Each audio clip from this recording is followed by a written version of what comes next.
Alhamdulillah, salatu wassalamu Rasulullah. Di antara urgensinya kita mempelajari amalan hati, ternyata pahala amalan hati itu tak bisa dilipat gandakan oleh Allah tanpa batas. Berbeda amal jawarih, amal anggota tubuh dibatasi dengan batasan tertentu.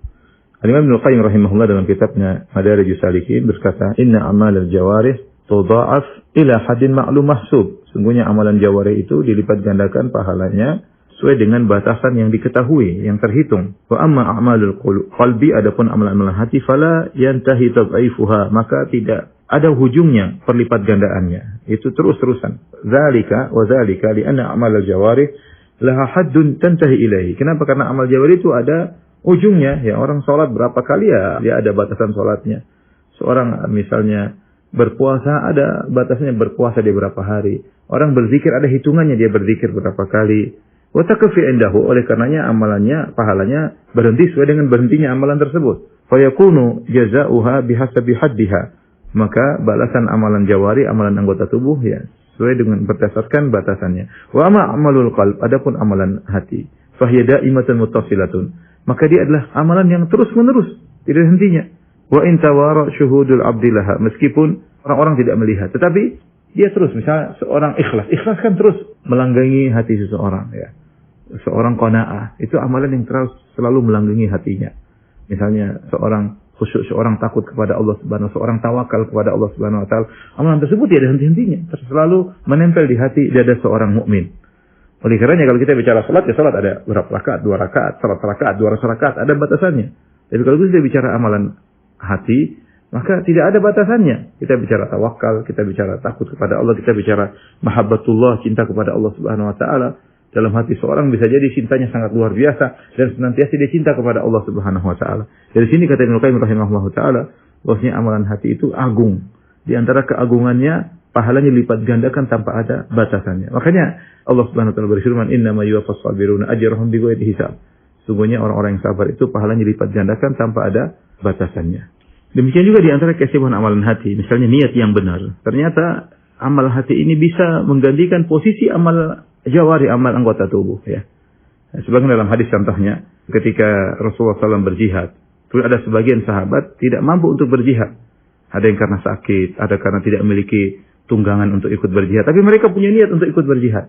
Maka ketika Nabi SAW berjihad bersama para sahabat yang ikut keluar bersama Nabi, apa kata Nabi SAW kepada para mujahidin yang keluar bersama Nabi? "Masirtum masiran wala qata'tum wadiyan illa kanu ma'akum. Habasahumul marad." Tidaklah kalian menempuh satu jalan, tidaklah kalian melewati suatu lembah, kecuali mereka, yaitu para sahabat yang tidak ikut perang, bersama kalian. Kenapa mereka dianggap bersama kalian? Habasahumul marad, karena mereka terhalangi tidak bisa ikut perang karena mereka sakit. Apa yang membuat mereka ternyata pahalanya sama seperti orang yang benar-benar berjihad? Karena niat mereka yang luar biasa, karena ada halangan. Namun niat mereka itu menjadikan mereka seakan-akan benar-benar ikut berjihad. Bahkan dalam satu hadis kata Nabi SAW, "Man sa'alallaha syahadata bisidqin." Barang siapa yang minta untuk mati syahid dengan tulus, benar-benar dia minta agar untuk mati syahid, "Ballaghahullahu manazila syuhada." Maka Allah akan buat dia mencapai derajat-derajat para syuhada. Wa in mata ala firasyih, meskipun dia meninggal di tempat tidurnya. Apa yang membuat dia seakan-akan benar-benar berjihad sehingga dia meraih ganjaran tinggi para syuhada? Karena niatnya. Dia minta kepada Allah, berniat agar bisa mendapatkan ganjaran para syuhada. Di antaranya yang menunjukkan tentang agungnya amalan hati, yaitu sebenarnya menyebutkan bahwasanya amalan hati masih terus bisa dibawa oleh seseorang bahkan dalam kuburannya. Berbeda dengan amalan jawari, amalan anggota tubuh berhenti. Jadi dia meninggal sudah tidak bisa lagi melakukan amal soleh. Tetapi ketika dalam kuburan dia masih punya iman, ya, amalan hati dia masih ada kerinduan bertemu dengan Allah, dia masih punya ketakwaan, ya, sehingga nanti dia bisa menjawab pertanyaan malaikat mungkar dan nakir. Semua dengan apa? Dengan imannya, dengan amalan hatinya yang dia bawa dalam kuburannya. Ini semua ikhwan dan akhwat yang dirahmati Allah Subhanahu wa taala, poin-poin yang menunjukkan akan pentingnya kita belajar amalan hati. Oleh karenanya mulai sekarang kita harus sadar ketika kita sedang beramal hati, kita sedang sabar, yakinlah kita sedang meraih pahala yang besar, ya. Karena ini terkadang terlalaikan dari kita. Sebagian orang kalau dia bersedekah dia merasa dapat pahala, kalau dia sedang sholat dia merasa dapat pahala. Tapi ketika dia sedang sabar seakan-akan tidak ada pahalanya. Seakan-akan itu bukan pahala, padahal sabar itu pahalanya luar biasa. Tawakal itu juga pahalanya luar luar biasa. Seorang tawakal kepada Allah, seorang husnuzan kepada Allah, itu pahalanya luar biasa. Seorang yakin, itu juga amalan hati. Pahalanya lebih besar daripada amalan-amalan jawarih, daripada amalan anggota tubuh ya. Dari sini juga kita tahu bagaimana bahayanya orang-orang yang menyimpang dalam amalan hati.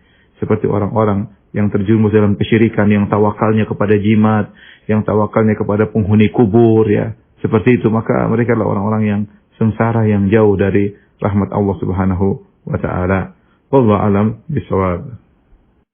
Baik, demikian saja ikhwan dan akhwat yang dirahmati Allah Subhanahu wa taala, kajian kita pada kesempatan kali ini. Insyaallah kita bisa bersua di kesempatan yang lain. Kurang lebihnya saya mohon maaf. Subhanakallah bihamdik asyhadu an la ilaha illa anta astaghfiruka wa atubu ilaik. Assalamualaikum warahmatullahi wabarakatuh.